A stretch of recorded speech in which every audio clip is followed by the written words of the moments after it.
ஓம் சாந்தி. VK. Surajbhai அவர்களின் தாரணை வகுப்பு. செப்டம்பர் 3, 2025. நமது வாழ்க்கை மிக உயர்ந்ததாகும். நடக்கக்கூடிய இந்த காலகட்டமும் மிக உயர்ந்ததாகும். இப்போது சுயம் பகவான் பூமியில் வந்திருக்கின்றார். புது யுக படைப்பிற்கான தனது காரியத்தை நிறைவேற்றி கொண்டிருக்கிறார்.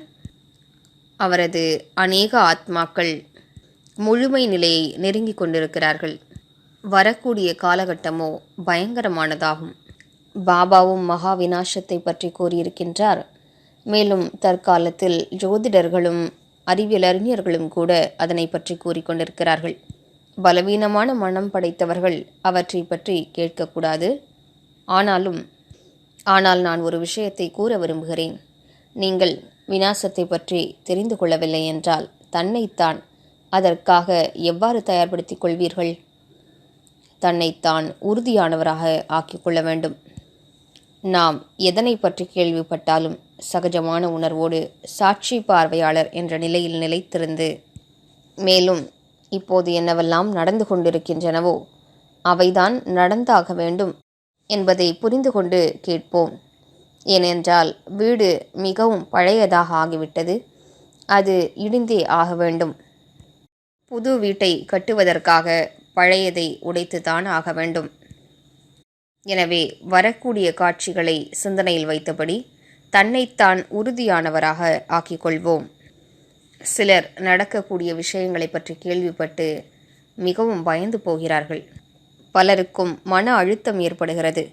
இப்போது என்ன நடக்கப் போகிறது என்று சிந்தித்து கொண்டே இருக்கிறார்கள். மனதினை தயார்படுத்துவோம். பகல் நேரம் இருக்கிறது. மெல்ல மெல்ல அது மாலையாகி பின்னர் இரவு நேரமாக ஆகிறது. அதற்காக அனுதினமும் நாம் பயப்பட்டு கொண்டிருக்கிறோமா என்ன? இரவினை கழிப்பதற்கான ஏற்பாடுகளை செய்து கொள்கிறோம் அல்லவா? வேலைகளை எல்லாம் முடித்துவிட்டு வீட்டுக்கு சென்று விடுகிறோம். இரவு உணவு தயாரித்து உண்டு விடுகிறோம். இருட்டில் கூட வெளிச்சத்தை உண்டாக்கி கொள்கிறோம். மின்சார விளக்கு போன்றவற்றை எரிய வைத்துக் கொள்கிறோம். அதற்கு பதிலாக ஐயையோ இருட்டு வரப்போகிறதே என்று யாராவது கவலைப்படுகிறாரா என்ன? இரவு வரவே கூடாது என்று யாராவது நினைக்கிறாரா என்ன? இல்லை. அதுபோன்று வரக்கூடிய காலகட்டத்தை எண்ணி நாம் ஒருபோதும் கலங்கக்கூடாது. என்ன நடக்க வேண்டுமோ அது அவசியம் நடந்தாக வேண்டும்.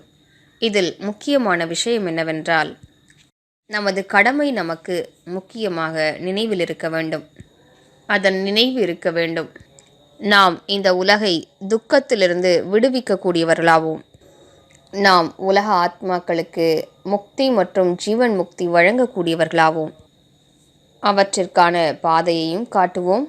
மேலும் நமது நல்ல அதிர்வலைகளால் அவர்களுக்கு முக்தி மற்றும் ஜீவன் முக்தி வழங்குவோம். எனவே நமது கடமையை நினைவு செய்வோம்.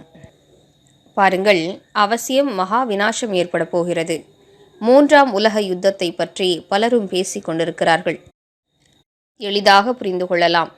அணுகுண்டுகள் பல தயாரிக்கப்பட்டிருக்கின்றன. அவை அவசியம் உபயோகப்படுத்தப்படும். இன்று உலகில் பிரிவினைகள் அதிகம் இருக்கின்றன. எனவே அவசியம் யுத்தம் ஏற்படும். அநேக தர்மங்கள் அழிந்து ஒரு சத்திய தர்மம் நிலைநாட்டப்படும். சுயம் பகவான் தனது காரியத்தை செய்து கொண்டிருக்கிறார்.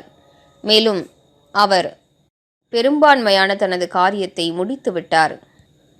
இவ்வுலகில் தேவதைகளின் வருகை ஏற்பட போகிறது. இந்த படைப்பு தேவ படைப்பாக போகின்றது. இந்த பாரதம் தங்க பாரதமாக போகிறது. நாளுக்கு நாள் மக்கள் தொகை அதிகரிப்பால் எத்தனை உபதிரவங்கள் ஏற்படுகின்றன. பகவானோ முற்றிலுமாக அதனை கட்டுப்படுத்துவதற்கான திட்டமிட்டுவிட்டார். அவரோ ஸ்வர்க லோகத்தை படைத்து கொண்டிருக்கிறார். எனவே மகா விநாசத்தை எண்ணி பயப்படக்கூடாது. மாறாக வரப்போகும் தங்க யுகத்தை எண்ணி மகிழ்ச்சி அடைவோம். எனவே சாட்சி உணர்வை தாரணை செய்வோம். ஆத்மாக்களுக்கு சக்தி வாய்ந்த அதிர்வலைகளை பரவச் செய்வோம். பகவான் நம்மோடு இருக்கிறார். நாம் மிகுந்த சக்தி வாய்ந்தவராக ஆக வேண்டும். 4 விஷயங்களை நாம் தாரணை செய்வோம். அதன் மூலம் இங்கே என்னவெல்லாம் நடக்குமோ அவற்றின் பாதிப்பு நம் மீது ஏற்படாது. ஏனென்றால் நாமே பயத்திலும் கவலையிலும் கலக்கத்திலும் குழப்பத்திலும் மாட்டிக்கொள்வோம் என்றால், நாமே அழத் துவங்குவோம் என்றால் உலகத்தவரை யார் பார்த்து கொள்வது?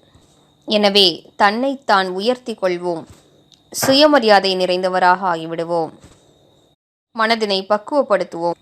உலக ஆத்மாக்களுக்கு கொடுப்பதற்காக தன்னைத்தான் நிறைத்து கொள்வோம். மேலும் இப்போதிலிருந்தே நமது அந்த உயர்ந்த கடமையை தொடங்கிவிடுவோம். ஓம் சாந்தி.